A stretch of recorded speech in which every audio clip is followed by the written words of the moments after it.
And a very good morning. Welcome to our day inspiration session on Facebook and YouTube. We're now live on both.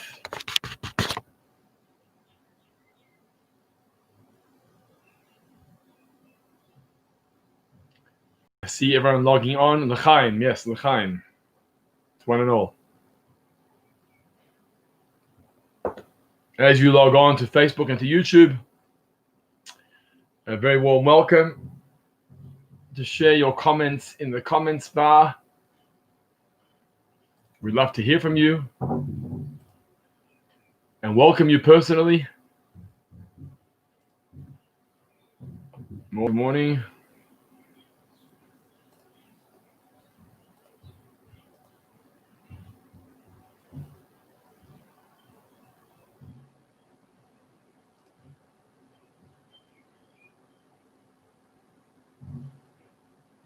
Okay, we're just going to give it a few moments to allow for people to log on.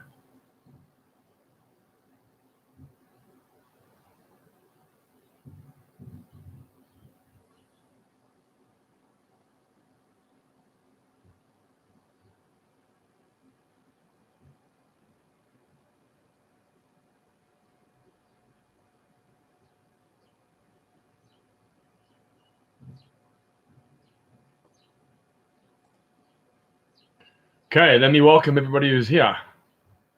Here we go. Second.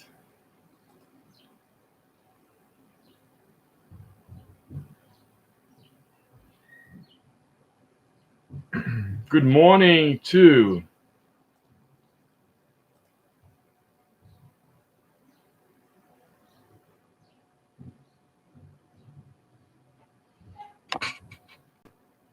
Aline Dulovitz and Hack, Robert and Maureen Levy, Sherilyn Diamond, Bernice Fine, Arnold Orkin, Tracy Mindel, good morning. Now YouTube, we've got Stan and Raylene Brask, Manfred Kalmek, Dennis Solomons, hello all. Bernice Fine, thank you for that. I appreciate your feedback. Norman Stain, top of the morning. Beautiful day in Africa, Norman. It's a beautiful day in Africa. Always sounding positive. That's the main thing. We're going to sound positive, talk positive. We're just going to give this a few more moments, and then we are going to get going.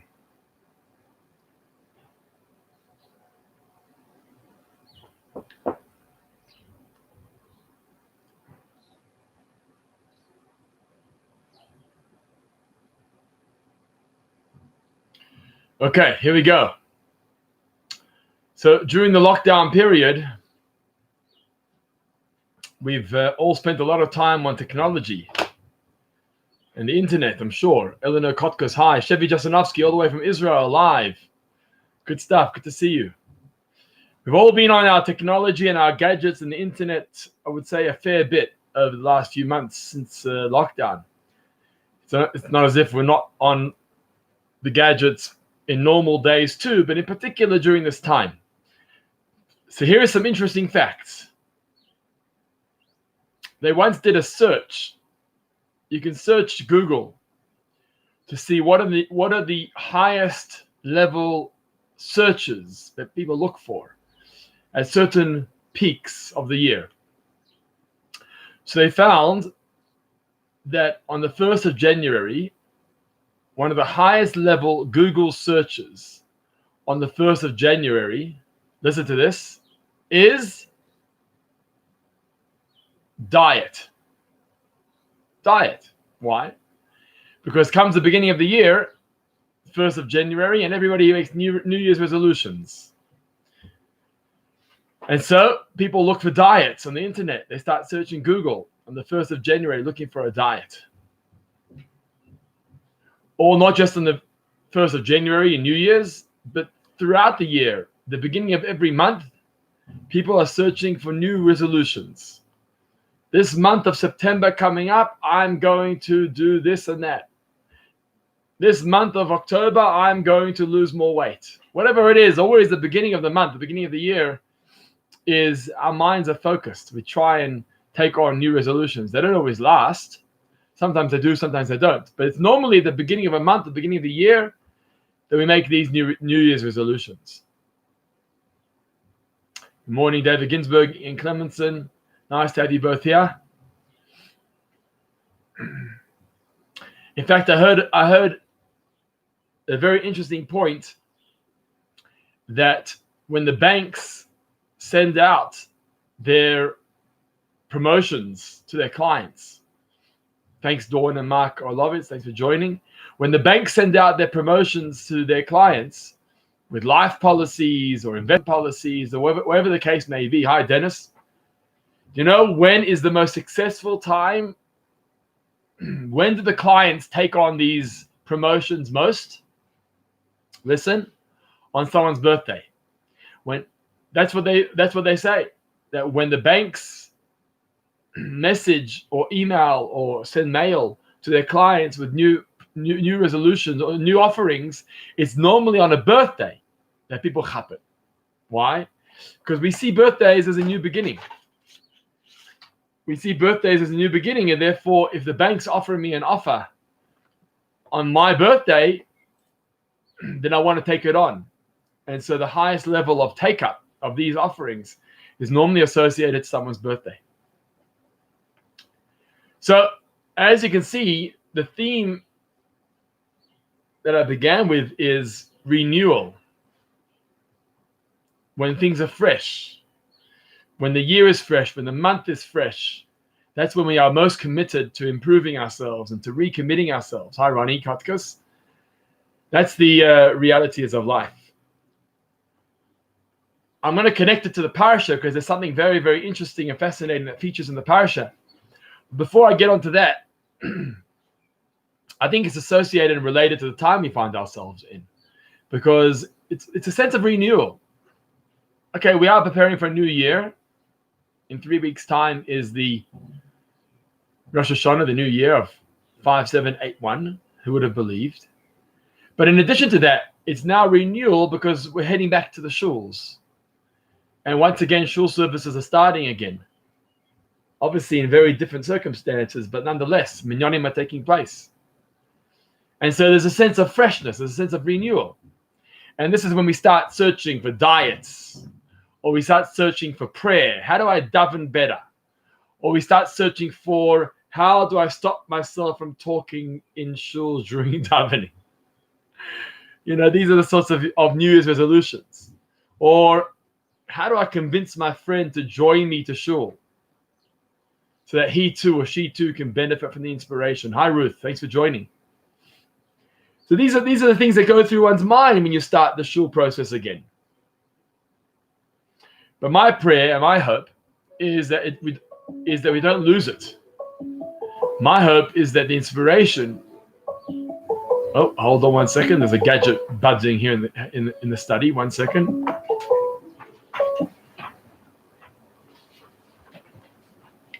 My hope is that we don't lose that inspiration and that freshness doesn't wear off. So often New Year's resolutions fall away straight after. Within a few weeks of January, they fall away. Yes, the uptake is very high in the new year, but to retain it, to sustain it is not so simple. Hi, Shalom Trigger. Happy you joined us. Thank you. So my prayer is that this new feeling of renewal and rejuvenation, we're becoming Jews again, going back to the shul and davening with a minyan. And even if you're not there yet, you can zoom in to our daily minyanim and be part of it now. And we've got to remember that this freshness is unique, this freshness is special, and we've got to hold on to this. Don't let go of this fresh, exciting, and renewed feeling that we're carrying with us. However, when it comes to freshness, and it comes to resolutions, and it comes to new commitments, we've got to make sure that we set a goal. We've got to set a goal. Because without goals, we become over-conscious, over-conscientious, and we overcommit ourselves to things that are impractical and unrealistic. You know, I've often spoken to men that have committed themselves to putting on tefillin, right? And I get this sort of comment, yeah, I'll commit to tefillin. Yeah, I want to put on tefillin more often. Excuse me. And I say to them, but how often? Let's define the time. It's not going to be every day, so let's define exactly how often it's going to be. Excuse me, that's how you sneeze in Corona's times.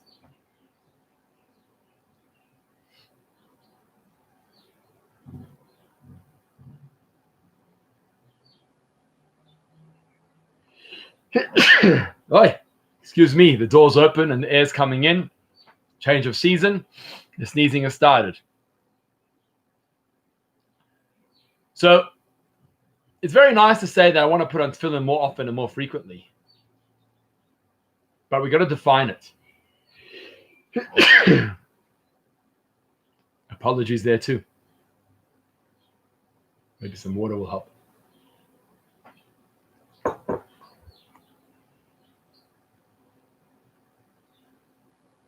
Without defining what our resolution is going to be, the commitment is not going to last.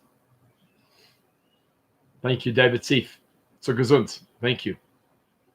Without defining, so to this gentleman who's committing himself to tefillin, I suggested maybe Monday and Thursday, twice a week, maybe Sunday and Friday, start of the week, end of the week. Just to say I'm going to be more committed doesn't always work. So that's in terms of that. Hi, Moira. Thank you, Ruth. Shkoyach, all for your blessings. We come across something very, very interesting in this week's parasha. And in fact, I want to pull out the Chumash. So give me a moment.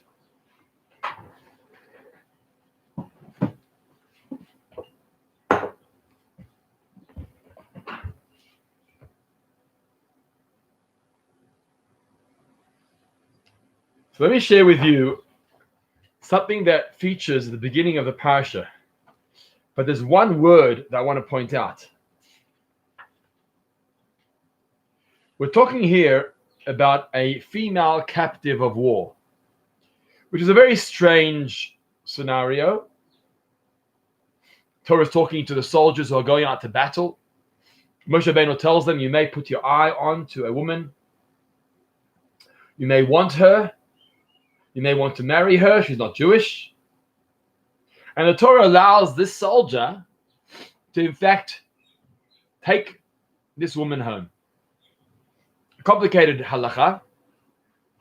But obviously the Torah is talking to the Yetzer Hara right now. And the Torah is saying, I want you to battle. I want you to fight in war. And so if you happen to come across a woman who you want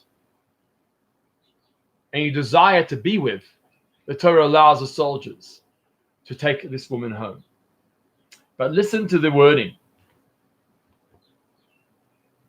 He should bring her into your home, shave her head, let her nails grow long, remove all attractive clothing in which she was captured. She should stay in your home and weep for her father and for her mother for a full month. And you may come to her and be intimate with her, and she shall be your wife.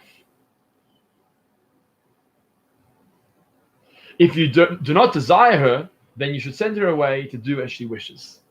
It's a very strange law at the beginning of the parasha. I see Stan Brask, peppermint oil. It's great to avoid hay fever and change of season sneezing. Stan, I can see you're becoming a salesman for the manufacturer or distributor of the oils. Well done, Stan. You're a committed dad. Shkoach. And yeah, I'm going to speak to the lady of the home. She's the one that takes control of all the oils in our home. So we'll find out what she's got. Hi, Linda and Jaime. Good to have you online. So we're focusing on the female captive. I don't want to go into the details right now of that story of soldiers taking home non-Jewish girls to their home. I don't want to go there now.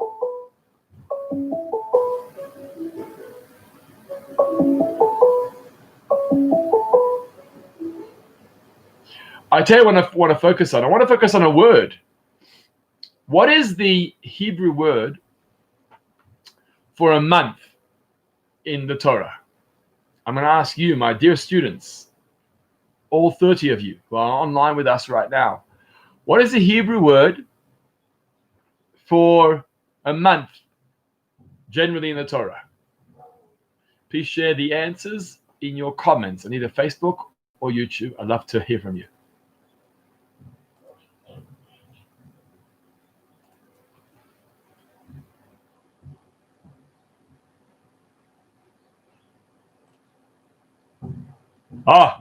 Stan, spot on. Stan, you're a good student. Chodesh, very good. Chodesh.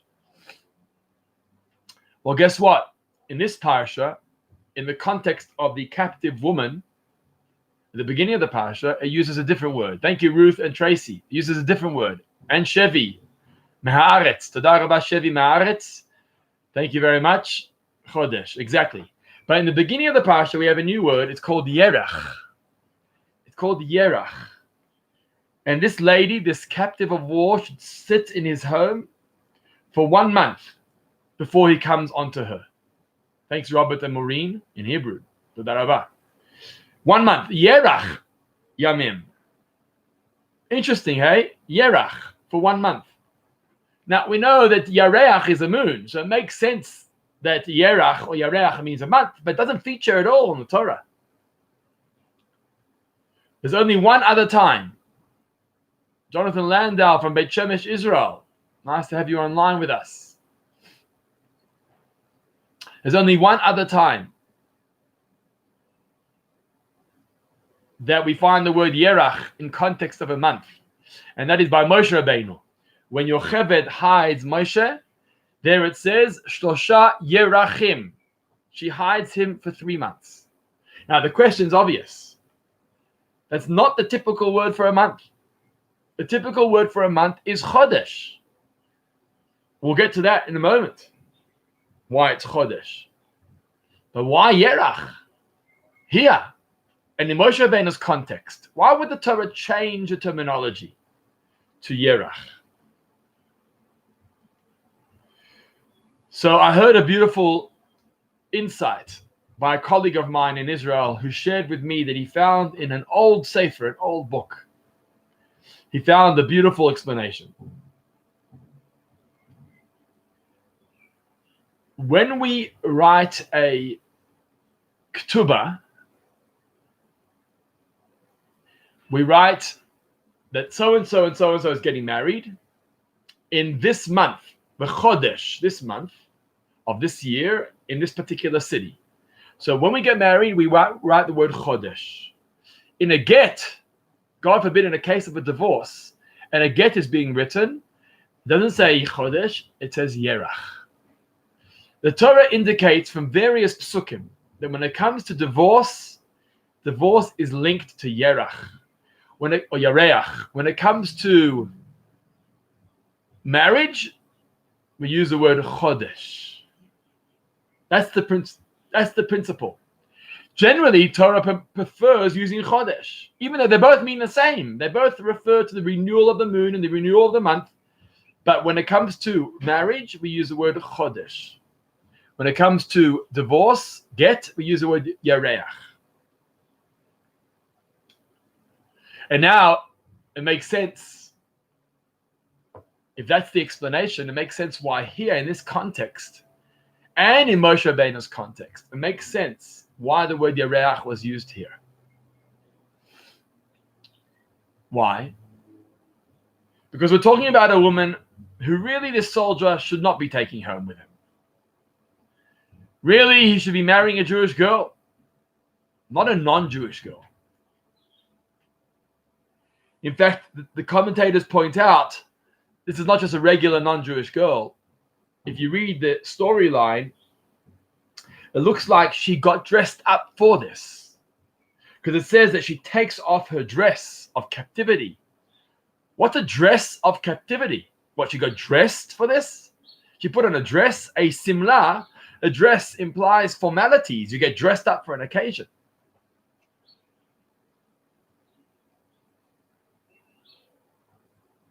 So what does it mean that she removes the simla? So one explanation is that she actually did this to herself. She got dressed up for the occasion and went out towards the soldiers. So this is not the type of girl that really a soldier should be taking home. But the Torah, as the commentators explain, spoke to the Yetzer Hara and said, if you're going to go out to battle, we want you to fight properly. We want you to fight and be committed to battle, committed to war. And therefore, if you happen to come across a lady who you would like to take home, okay, we'll allow the Yetzer Hara. In fact, the Gemara says that we're concerned that the soldiers will do it anyway.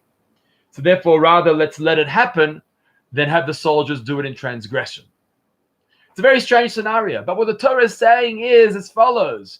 If you're going to bring her home and you're going to take off the fancy dress and you're going to take off her hair and her nails and have her sit in your home to cry for her father and her mother who's no longer alive, then eventually, after a month, Yerach, it's not going to work. Yerach is an indication of divorce.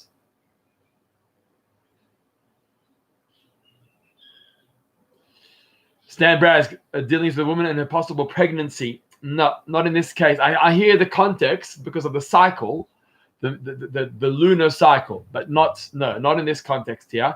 Here it's basically saying that the longer you sit with her in this circumstance, in this environment, Yerach, it's not going to last. And by the way, even if it does last, it's not going to be good because the next story in the Torah talks about a man who has a woman who he loves and a woman who he hates. And the Torah says, even if you do hold on to her, you're not going to love her. It was an instant, momentary attraction that took place in battle. Once things settle and you're back home, you're not going to want to keep her. And therefore the Torah uses the word Yerach. It's the same context of Moshe Rabbeinu. His mother hid him for 3 months, Shlosha Yerachim. Why? Because she knew that she can't hold on to him for longer. Because after 3 months, the Egyptians are going to start walking around and looking for the babies, and she's going to have to throw them away or put him into the Nile. So therefore, the context there is Shlosha Yerachim, also indicating divorce, separation. Why is it that we don't use the word Yerach too often, and we prefer the word Chodesh more often, especially in the context of marriage? And the answer is clear, and that ties back to our original idea of discussion. Judaism believes in renewal, freshness, restarting. That's why Rosh Hashanah is so important. New Year's is so important. Every day when we say Moda'ani is so important. Having a new, fresh attitude, fresh approach is so important. And in fact, to our own relationships, it's so important. That's why we have the laws of Taharat HaMishpacha, of family purity. Why do we have the laws of family purity? Why do we have the laws of family purity? Because when you keep the laws of family purity, there's a sense of renewal. A couple that doesn't observe these laws of mikveh and separation during the menstruation period don't know the feeling of renewal, of chadash, of chodesh. But once you keep the laws of Taharat HaMishpacha, and some weeks of the month we're on and some weeks of the month we're off, and then there's a cycle, and there's a process, and then there's mikveh, and then there's renewal, there's chadash, it brings a sense of excitement.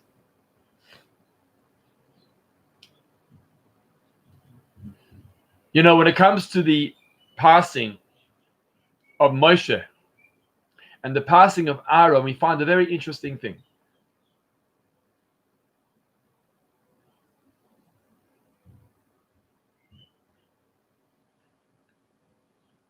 By Moshe's passing, it says that the community mourned for him for a month.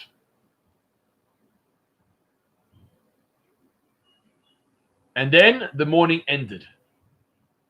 That's what the Torah says. That the mourning came to an end at the end of the month, and that's where we learn Shloshim from. By Aaron, on the other hand, it doesn't say that the mourning came to an end. There's no mention of the mourning coming to an end. And the commentaries pick up on this. Why is Moshe's mourning? Why does it come to an end? It ceases, comes to an end, but Aaron's doesn't. One of the explanations is that Aaron was Ohev Shalom Beroda Shalom. Aaron loved peace and pursued peace. Everything about him was loving and peaceful, and people loved him more than Moshe. Moshe was more the disciplinarian, the Rabbeinu, he was a teacher, but Aaron was the loving fellow that everybody loved, and therefore the mourning couldn't end. Everybody mourned the loss of Aaron, indefinitely, so to speak. But there's another explanation. By Aaron's death, it came as a shock. They weren't ready for it. And suddenly it happened. Whereas Moshe, they knew about it. Because for the whole book of Dvarim, from Rosh Chodesh Shvat until 7th of Adar, which is 5 weeks, they knew that he was passing on. They were warned over and over and over. And so by the time it happened, they were prepared for it. When you're in shock, when it's fresh, there's a sense of alarm. You're alarmed. You're excited. Well, in that case, it was quite negative. It was the morning.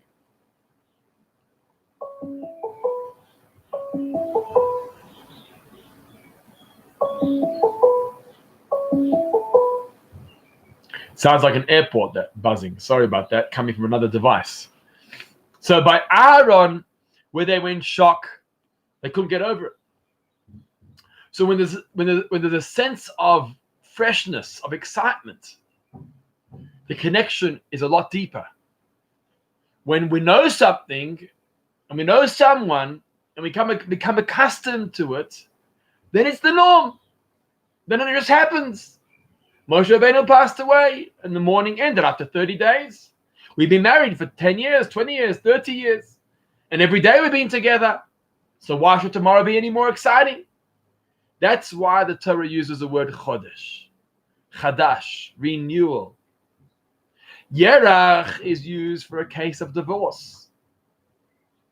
You don't have the chadshanut, you don't have the renewal. But chodesh is used in a case of freshness. So, as we begin this new journey of returning to our shuls in the month of Elul and preparing for the high holiday season, let's remember this. And we got to find creative ways of making life new and fresh, both in our own relationships at home, with our kids, with our spouses. Find exciting, fresh ideas that keep the relationship exciting. And in our relationship with God, to use the opportunity of renewal for new commitment. But, as we said before, the commitment has to be defined. So if I'm going to go to shul more often, meaning even during the week, I'm going to decide which days it's going to be. If I'm going to learn something a little extra, like the 10:30 morning session, then I'm going to decide it's Monday and Wednesday in the morning when I log on and I connect. And thank God we've got over 30 viewers here today, which is fantastic.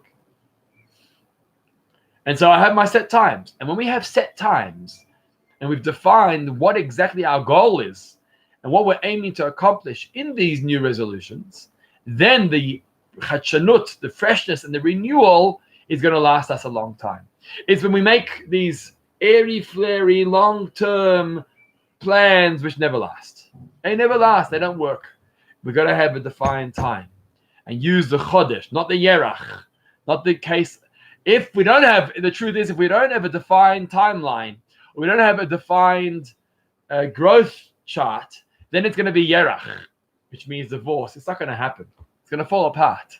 But if we have defined exactly how we're going to grow and what the process is going to be, then it's going to be chodesh. It's going to be new and fresh, and it's going to last a very long time. So thank you all for being part of today's session. We've had over 30 viewers here today, which is fantastic. Thank you all for tuning in, for being part of this. Thanks, Hilly Lipworth, for joining us for the inspiration today.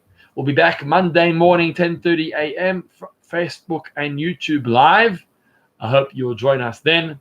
In the meantime, take care, keep safe, keep sane, keep strong, keep spiritual, and have a wonderful day and wonderful week ahead.